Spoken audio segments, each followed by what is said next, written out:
the traditional way of doing high school when I went to high school was the high school was what it was, and it was the job of the students to fit into the school.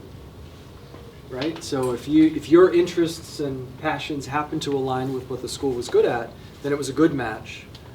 But if what you were interested in didn't match up with what the school was good at, then it wasn't a good match, and unfortunately that would be a 4-year mismatch. What we're trying to shift to is actually the opposite of that. What do the students want? What do the students need? What are the students good at? And then how can we build an educational experience? How can we build a high school around what the students are doing? So that's kind of the journey that, as a state, we're trying to move on. I'd be curious to hear from you about, is that the right journey? And how is the story of your school aligned with that, or not aligned with that, or not yet fully aligned with that?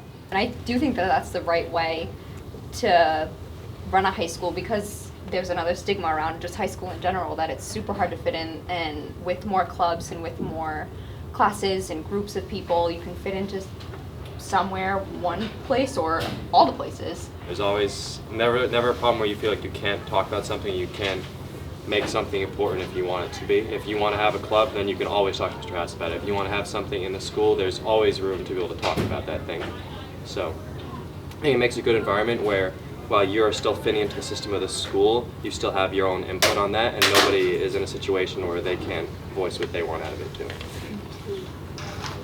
I'd say in terms of offering kids more options as to what they want to learn, I know the CTE programs have been a big part of that, and luckily at Scituate, it hasn't had the adverse issue of kind of drowning out history and other classes. Like when I graduate, I'm going to have 5 history credits, which is more than I need to graduate. So luckily, in addition to the CTE programs, we haven't forgotten about the other classes. So it's a yes and as opposed to a yeah.